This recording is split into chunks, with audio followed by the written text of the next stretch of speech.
Você pode abrir em Provérbios capítulo 4, verso 23. Esse vai ser o texto base, mas nós vamos ter um texto depois em 1 de Reis, capítulo 19. Você já pode deixar aberto também nesse texto do 1 de Reis. Muito bem.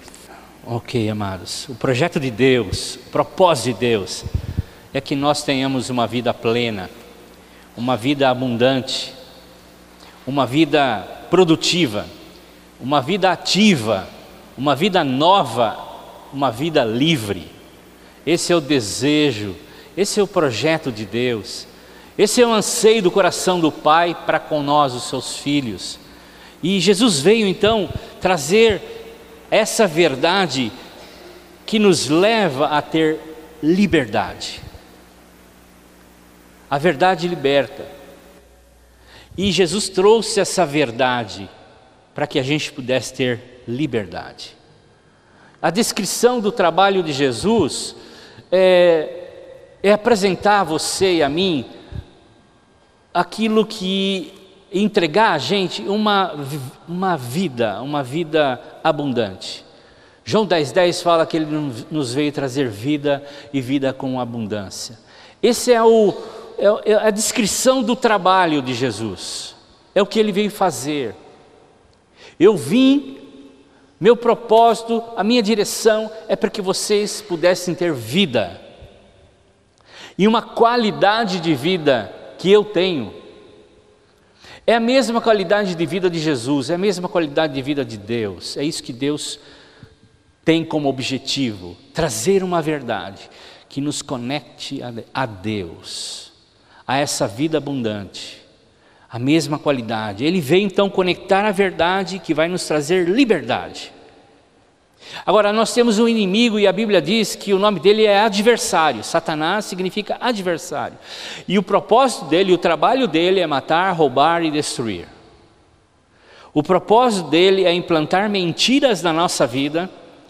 Preste bem atenção, é implantar mentiras na nossa vida que nos leve a uma prisão. Nos deixe cativos, presos, sem ação, sem direção. A melhor arma que Satanás tem é a mentira. A melhor arma que ele tem, e ele sempre usou essa arma, foi a mentira. É a mentira.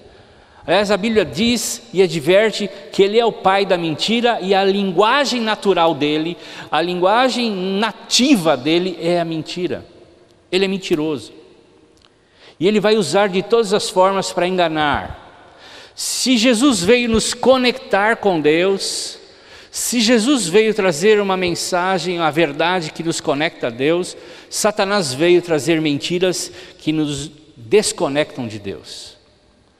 Jesus veio nos conectar com a verdade de Deus, o seu caráter, nos ensinar como Ele nos ama, como Ele é bom, como Ele nos perdoa, como Ele é cheio de poder e nos dá o seu poder. A verdade conecta e a mentira desconecta. E Paulo diz em 2 Coríntios capítulo 2, verso 11, que ele estava atento às artimanhas de Satanás. Ele estava acordado, ele estava bem claro, sabendo bem claramente como Satanás pode agir na vida das pessoas. Ele diz, a fim de que Satanás não se aproveite de nós, pois conhecemos bem os planos dele. Em outras palavras, ele está dizendo, nós entendemos como Satanás age. Ele vem com mentiras para nos separar de Deus, ele vem com as suas mentiras para nos separar uns dos outros. E a realidade, irmãos, é que a gente cai nas mentiras muito facilmente. É a realidade que em quase todas as ocasiões nós estamos sendo bombardeados por mentiras e caímos em muitas delas. Nós somos inclinados a ouvir mentiras e, se não estamos bem preparados, caímos nelas. Então, por que abandonamos tão facilmente e tão rapidamente a verdade que nos liberta e acreditamos nas mentiras que nos prendem? Nós estamos falando sobre coração. E a Bíblia fala em 1 Coríntios capítulo 10, versos de 1 a 13, que o Velho Testamento foi escrito para nos ensinar algumas lições, algumas coisas que são escritas no Velho Testamento para nós entendermos como funciona algumas coisas. E eu queria agora que você abrisse em 1 de Reis capítulo 19. Nós já lemos Provérbios, que nós precisamos priorizar o cuidado do nosso coração, o cuidado com o nosso coração. Agora vamos ver como que isso funciona na prática, como guardar o coração, ou como as mentiras caem tão rapidamente no nosso coração. Agora abre a sua Bíblia então, em 1 de Reis 19, vamos ler vários versículos, tá? Então, esteja atento aí. Ora, Acabe contou a Jezabel tudo o que Elias tinha feito e como havia matado todos aqueles profetas à espada. Por isso Jezabel mandou um mensageiro a Elias para dizer-lhe: que os deuses me castiguem com todo rigor, caso amanhã nessa hora eu não faça com a sua vida o que você fez com a deles. Elias teve medo e fugiu para salvar sua vida. Em Berseba de Judá, ele deixou seu servo, entrou no deserto na caminhada de um dia. Chegou a um pé de giesta, sentou-se debaixo dele e orou, pedindo a morte. Já tive bastante, Senhor, tire a minha vida, não sou melhor do que os meus antepassados. Depois disso, deitou debaixo da árvore e dormiu. De repente, um anjo tocou nele e disse: levanta-se e coma. Elias olhou ao redor e ali junto à sua cabeça havia um pão assado sobre brasas quentes e um jarro de água. Ele comeu, bebeu, deitou-se de novo. O anjo do Senhor voltou, tocou nele e disse: levanta-se e coma, pois a sua viagem será muito longa. Então ele se levantou, comeu e bebeu. Fortalecido com aquela comida, viajou 40 dias e 40 noites, até que chegou a Horebe, o monte de Deus. Ali entrou numa caverna e passou a noite. E a palavra do Senhor veio a ele: o que você está fazendo aqui, Elias? Ele respondeu: tenho sido muito zeloso com o Senhor, Deus dos exércitos. Os israelitas rejeitaram a tua aliança, quebraram os teus altares, mataram os teus profetas à espada, e eu sou o único que sobrou, e agora também estão procurando me matar. O Senhor disse: sai e fique no monte, na presença do Senhor, pois o Senhor vai passar. Então veio um vento fortíssimo que separou os montes, esmagalhou as rochas diante do Senhor, mas o Senhor não estava no vento. Depois do vento houve um terremoto, mas o Senhor não estava no terremoto. Depois do terremoto houve um fogo, mas o Senhor não estava nele. E depois do fogo houve o murmurío de uma brisa suave. E quando Elias ouviu, puxou a capa, cobriu o seu rosto e saiu e ficou na entrada da caverna. Uma voz perguntou: o que você está fazendo aqui, Elias? Ele respondeu: eu tenho sido muito zeloso, novamente ele repete a mesma oração, pelo Senhor, Deus dos exércitos. Os israelitas rejeitaram a sua aliança, quebraram os teus altares, mataram os teus profetas à espada. Sou o único que sobrou e agora também estão procurando matar-me. E o Senhor disse: volta pelo caminho por onde veio e vá para o deserto de Damasco. Chegando lá, unja Hazael como rei da Síria. Unja também Jeú, filho de Ninsi, como rei de Israel. Unja Eliseu, filho de Safate, de Abel-Meolá, para suceder a você como profeta. Jeú matará todos os que escaparem à espada de Hazael, e Elias matará todos aqueles que escaparem à espada de Jeú. No entanto, fiz sobrar 7.000 em Israel, todos aqueles cujos joelhos não se inclinaram diante de Baal, e todos aqueles cuja boca não o beijaram. Então Elias saiu de lá e encontrou Elias, filho de Safate. Muito bem, texto longo, mas é bom ler a Bíblia.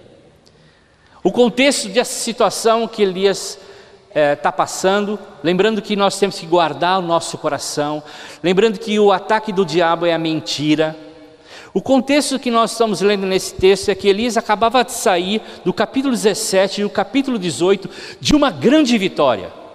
Suas profecias eram ouvidas, elas se cumpriam, as coisas aconteciam quando ele orava. Então ele saiu de um grande êxtase, de uma grande vitória, de uma grande conquista espiritual. E ele tinha profetizado uma seca em Israel, porque o povo era idólatra, não temia o Senhor. E o que aconteceu? Que ficou 3 anos de seca em Israel. Fome se abateu sobre a nação, o pessoal começou a ficar bravo com Elias. E Elias, depois de um tempo, orou e a chuva caiu. E quem era rei e rainha naquela época era Acabe e Jezabel. Eles trouxeram outros deuses para serem cultuados. O principal dele era um deus chamado Baal. E uma certa ocasião, no capítulo 18, Elias desafiou os profetas desse deus Baal, dizendo: vamos fazer um altar e vamos clamar aos deuses, o deus Baal, e eu vou clamar ao meu Deus, para que venha fogo e consuma o altar. E foi feito esse desafio. Os 450 profetas clamavam a Baal, rasgavam as suas roupas, se mutilavam e nada acontecia.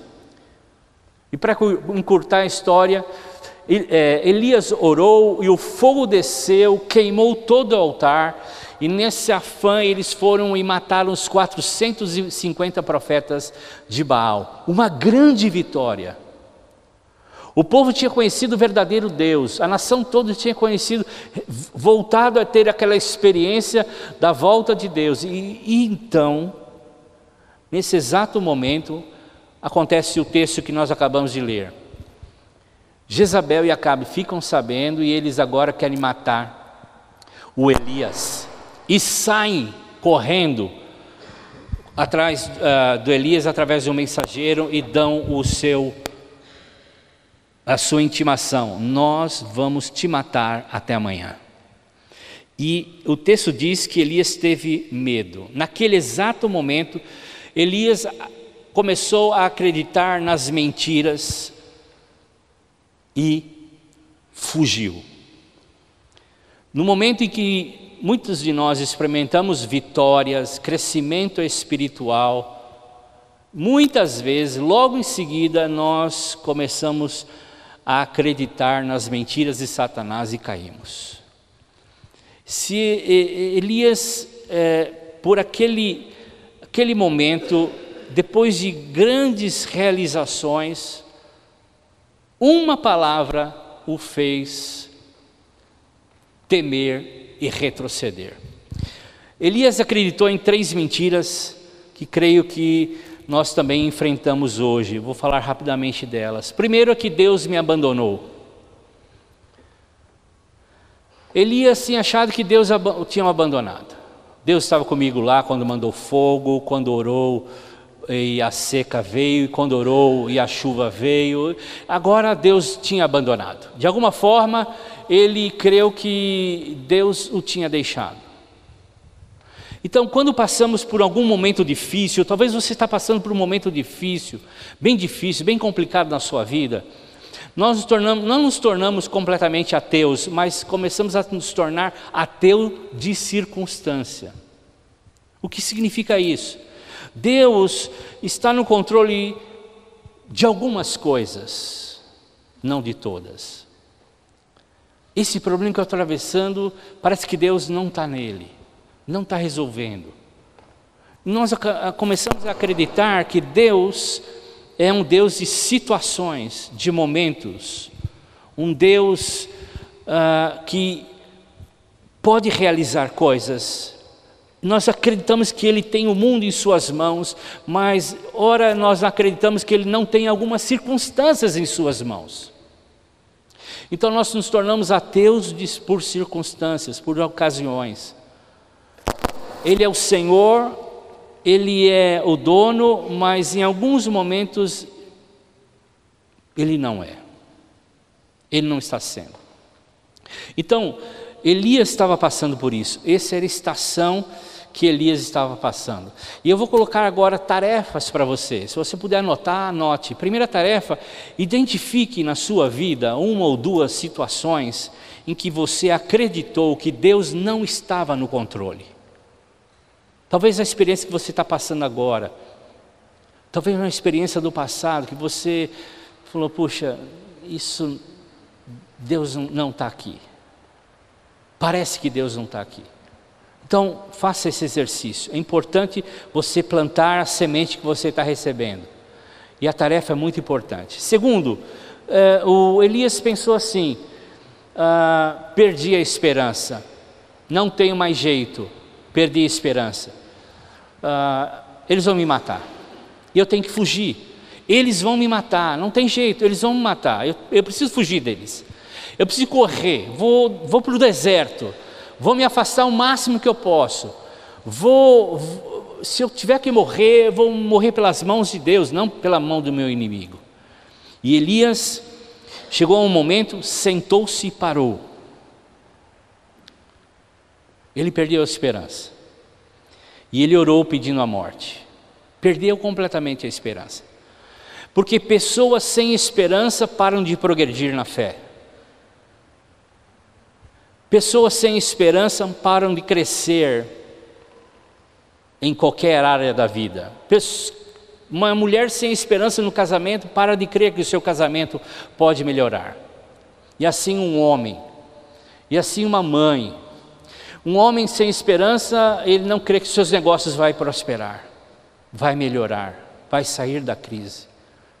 Porque pessoas sem esperança, eles param de progredir na fé. Eles recuam, eles retrocedem. Então Elias pensava assim que em algumas soluções não tinha solução. É assim mesmo. Como alguns cristãos dizem: bom, essa é a minha cruz que eu vou ter que levar para o resto da minha vida. E nós achamos que cruz é isso, é um problema que nós temos que carregar agora para o resto da vida. E isso vem na nossa mente como uma mentira, como veio na mente e na vida de Elias. Eu perdi a esperança, Deus não vai me ajudar nesse problema. Segunda tarefinha: identifique ocasiões que você perdeu a esperança, que você desistiu de orar, de fazer. Coloque aí, anote, vamos trabalhar com isso. Terceiro, a terceira coisa mentira que Elias ouviu e caiu no coração é: eu estou só. Estou sozinho. Ele diz assim: não tem mais ninguém comigo, Deus. Eu estou sozinho. Deus, eles mataram todos os seus profetas e eu sou o último e eu estou só. Não tem ninguém para me ajudar.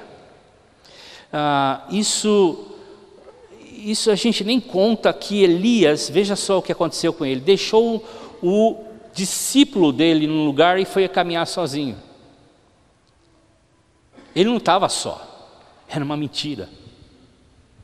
E mais tarde Deus ia falar: não, tem 7.000 que não beijaram e não se inclinaram a Baal.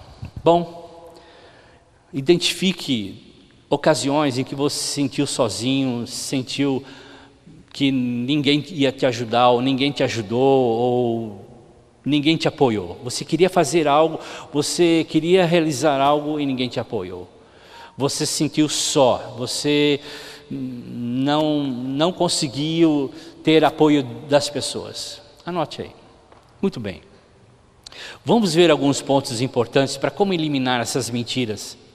Porque essas mentiras sempre caem no nosso coração. Eu estou só, Deus não vai resolver o meu problema, Deus, não vou conseguir mais resolver o que eu preciso, enfim. Essas mentiras estão sempre na nossa mente. Abandono de Deus, perda de esperança, porque não tem solução o meu problema e eu estou sozinho. Vamos ver alguma coisa. Em 1 Reis capítulo 19, verso 1, ele diz que Acabe e Jezabel, eles ouviram o que o Elias tinha feito no capítulo 18 e eles agora queriam matá-lo. Como é que ele vai sair desse momento? Ou como é que ele entrou nesse momento? Como é que a gente, firmado em Jesus, na rocha, como é que a gente, filho de Deus, amado pelo Senhor, de um momento para o outro, e nós estamos acreditando nas mentiras de Satanás? Como é que isso acontece? Por que isso acontece? Elias, o caso Elias, ele estava cansado, ele estava estressado, o povo estava criticando Elias, ele estava sendo perseguido por Jezabel, ele estava com medo do seu futuro, ele estava extremamente estressado, cansado. E às vezes nós sentimos assim, um desses sentimentos ou todos eles somados, estamos nos sentindo cansados demais, exaustos demais, com medo do futuro, da economia, da situação que eu estou passando hoje. E quando estamos cansados, estressados, normalmente abaixamos a guarda. Abaixamos a guarda. Então, Elias fugiu e se separou de todos. E é exatamente assim, irmãos. Quando uma mentira vem, se estabelece dentro de nós, nós nos separamos de Deus e das pessoas. Não é assim que acontece? Quando uma mentira vem, nós nos separamos de Deus e das pessoas. É como uma luta de boxe, por exemplo. Nós precisamos deixar a guarda. Vamos ver se vai dar aqui. Eu acho que poderia pagar essas laterais aqui só. Como uma luta de boxe. Basicamente, a luta de boxe é defesa e ataque. E há uma posição de defesa onde você ergue a guarda, ergue a sua guarda. A guarda é importante. Por quê? Você precisa proteger o seu coração. E o coração não fica aqui, o coração fica aqui, ó. Sua mente. Então, a sua cabeça é muito vulnerável. É aqui que as mentiras de Satanás se processam. É aqui que elas estão sempre acontecendo e sempre te levando a crer. É aqui na cabeça, na sua cabeça. Então, o oponente do boxe vai sempre trabalhar para que você abaixe a guarda, para que ele possa atingir a sua cabeça. Sempre. A luta é essa, o desafio é essa, nunca abaixar a guarda. Ter estratégia para nunca abaixar a guarda. Porque uma hora ou outra você abaixa e você pode ser atacado na sua cabeça. E ele é assim, Satanás é assim. Ele vai tentar de todas as formas fazer com que você seja atingido na sua cabeça. Ele vai usar de todas as maneiras para que você possa ser atingido naquilo que você desprotegeu. De tudo, guarde o seu coração. Prioridade da sua vida, guarde o seu coração. Prioridade da sua vida, guarde a sua cabeça. Guarde a sua cabeça. Guarde o seu coração. E espiritualmente falando, quando abaixamos a guarda do coração, que é a cabeça, ela fica exposta para as mentiras de Satanás. E quando as mentiras encontram um lugar, elas repousam, elas se estabelecem. Elas atingem o alvo e nós agora começamos a acreditar nelas. O Provérbios que nós lemos fala isso, nos aconselha a guardar o coração como prioridade da vida. A prioridade da vida é guardar o coração, porque dela saem as nossas ações, sai tudo. Então, independente de qualquer prioridade que você tenha hoje, o que você e eu devemos fazer é guardar o nosso coração. Porque é aí que o Satanás quer jogar a sua mentira, a nossa cabeça. Então nunca deixe a sua mente exposta. Não exponha a sua mente a coisas que não vão edificar. Não exponha a sua mente as percepções que você tem dos seus olhos humanos. Não exponha a sua mente a coisas que você vai ouvir e ver, que vão levar você a acreditar nas mentiras. Muitos cristãos não entendem isso, não priorizam isso e abaixam a guarda do seu coração, por isso estão desanimados, caídos. Então, numa guerra, quando a gente assiste um filme de guerra, por exemplo, Existem soldados e médicos, ok? Soldados e médicos. Os médicos são treinados para tratarem os ferimentos mais graves. Eles não vão limpar um arranhão que um soldado teve. Eles vão identificar qual é a ferida mais letal. E eles vão tratar aquela e esquecer as demais. Se tem um braço quebrado, uma perna quebrada, eles vão identificar o que é mais importante tratar.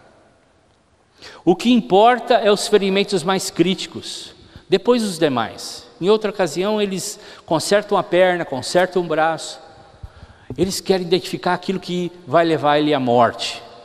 Então muitos cristãos não percebem que durante a guerra, durante a batalha, durante a vida cristã, a prioridade deles é o coração.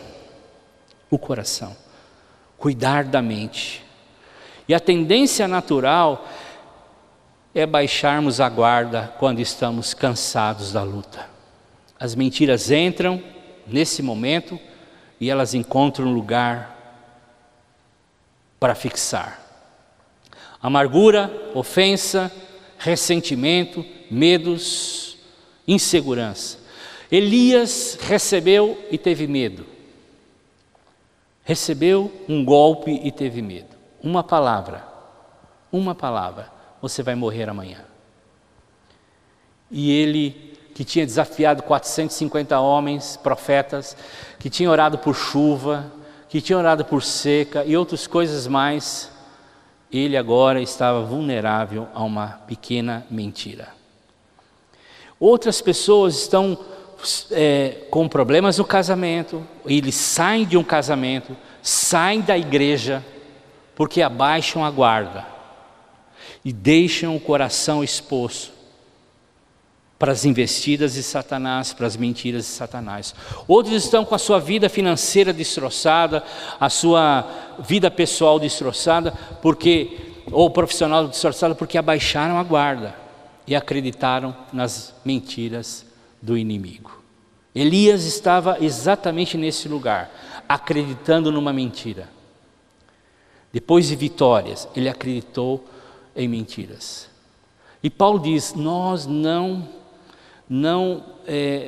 estamos assim acomodados, nós estamos atentos às investidas de Satanás, porque sabemos que com as mentiras ele pode levar ao cristão a um nocaute. A verdade nos leva à liberdade, a mentira nos leva ao cativeiro. Nós precisamos avaliar no nosso coração onde existem mentiras de Satanás. Onde estão elas? Identificar, fazer uma tarefa, identificar qual é a mentira que eu tenho acreditado. Identificar onde ela está localizada na sua mente, no seu coração. Nós precisamos descobrir onde elas se alojaram, porque Satanás age nas trevas, não age na luz, age nas trevas, e ele escondeu essas mentiras dentro de nós, e nós precisamos retirá-las. Como manter essa guarda levantada? Como guardar o coração? Como não abaixar a guarda? Primeiro, nunca subestime uma cama e uma comida. Nunca subestime o sono e a alimentação. O que aconteceu com o texto que nós acabamos de ler? Elias dormiu, comeu, dormiu e comeu. Ele estava extremamente cansado e angustiado. Ele estava sem forças. Ele estava debilitado. Ele queria morrer. Uma cama e uma refeição nunca podem ser negligenciados. Nós somos um ser, alma, corpo e espírito. Nós precisamos nos alimentar bem, dormir bem. A vida está ligada, tudo está ligado. E às vezes, nós, espiritualmente falando, nós precisamos do pão, Jesus, do descanso nele. Ele tem que ser o nosso sabá, conforme Hebreus nos fala, Ele é o nosso sabá, o nosso descanso. Então nós temos que comer dele, de Jesus, descansar nele, sim. E às vezes a vida é tão estressante que nós não nos damos conta que nós entramos num círculo de rotina tão violenta que nos está levando longe de Deus. E nós não paramos para descansar, para comer direito, nem espiritualmente, nem naturalmente. E às vezes o problema que nós estamos passando se arrasta e se alonga mais do que nós gostaríamos. O problema está lá já há tempos, meses, anos. Ele se alonga e nós cansamos, nós desanimamos. A vida tem tantas demandas que nós nos estressamos. Outras vezes o tratamento de Deus é mais lento do que nós já imaginávamos. Outras vezes nós não estamos atentos aos processos de Deus. Deus tem um processo na nossa vida para nos fazer crescer, para aumentar nossa fé, e nós não damos conta. E o que acontece é que nesse meio entre a promessa e o cumprimento dela, há um tempo que se arrasta e nós nos animamos. Pensamos que passamos já por uma estação, o inverno passou na minha vida, agora eu vou entrar numa nova estação, e parece que o inverno se alonga um pouco mais, e nós nos sentimos desmotivados. Deixamos a guarda abaixar, e permitimos que as mentiras entrem na nossa vida. O lutador que abaixa a guarda, quando leva um soco, muitas vezes no lugar, essa é uma estratégia. Ele começa a levar socos num só uma região, ele vai abaixar a guarda para proteger essa região, e aí ele é fatal. Às vezes assim, nós estamos levando tanta pancada numa área da nossa vida, numa situação da nossa vida, nós estamos levando tanta pancada no mesmo lugar, o mesmo problema, eu não consigo sair dele, e nós abaixamos a guarda para as mentiras de Satanás entrarem. Comida e cama. Elias foi alimentado e descansou. Foi alimentado e descansou. Nós precisamos nos alimentar. Tem discípulos de Jesus que só leem a Bíblia domingo. Nós precisamos ler a Bíblia, precisamos nos alimentar diariamente, precisamos descansar, arrancar nossa ansiedade, lançando sobre Deus, sobre Jesus. Ele está lá pronto a receber nossa ansiedade, Ele está pronto a ouvir nossas orações, e Ele não está com seus ouvidos tapados, Ele está com ouvidos atentos. Há um processo e Ele vai terminar, nós não podemos abaixar a guarda. Então, a tarefa, identifique o problema que está tirando o seu sono e confiança em Deus. Entregue a Deus e durma e coma melhor. Como manter a guarda levantada? Esteja na presença de Deus. O anjo falou, vai na presença de Deus. Elias só saiu do seu estresse na presença de Deus. Elias só saiu da sua depressão na presença de Deus. Elias teve um up do anjo dando um pão para alimentar, e ele atravessou o deserto 40 dias, ele conseguiu ter forças, se animou para buscar a presença de Deus. Então é onde nós somos mais confortáveis e nos sentimos mais seguros, é a presença de Deus, e lá o diabo não pode nos tocar. É na presença de Deus. Somos um povo que é reconhecido pela presença de Deus. Somos um povo criado para estar na presença de Deus. E é lá que nós nos sentimos melhor.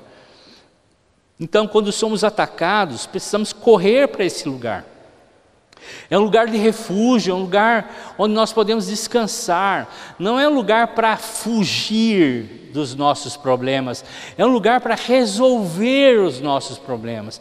Lá o inimigo não consegue entrar, é lá na presença de Deus que precisa acontecer transformações no meu padrão de pensamento.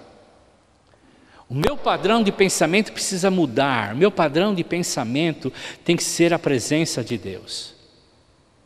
Eu não tenho que me refugiar em outras coisas, é a presença de Deus. Precisamos buscar a presença de Deus. E é na presença de Deus que nós estamos desencorajados, nós nos tornamos corajosos. É lá que as mentiras morrem e a verdade brota. É na presença de Deus que a desesperança morre e a esperança renasce.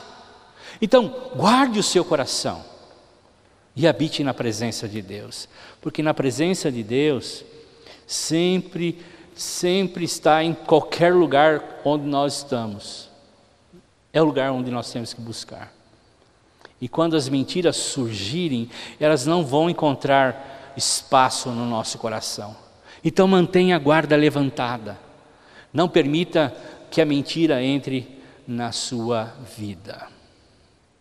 Quanto tempo você tem gasto diariamente para entrar na presença de Deus? Faça uma avaliação.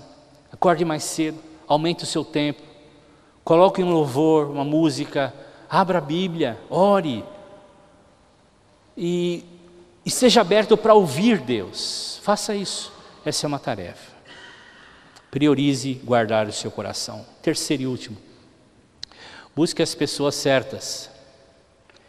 Elias não estava só, embora se sentisse só. Deus deu uma lista de coisas para ele fazer com pessoas. Abençoar, ungir, ter um discípulo. A comunidade é um lugar muito importante para que as mentiras não entrem. A sua célula com as pessoas que estão lá é um lugar importante que te vai dar resistência contra as mentiras de Satanás. Nós tínhamos um lema antigo aqui no nosso meio que diz assim: ovelha que vive isolada vira petisco de lobo.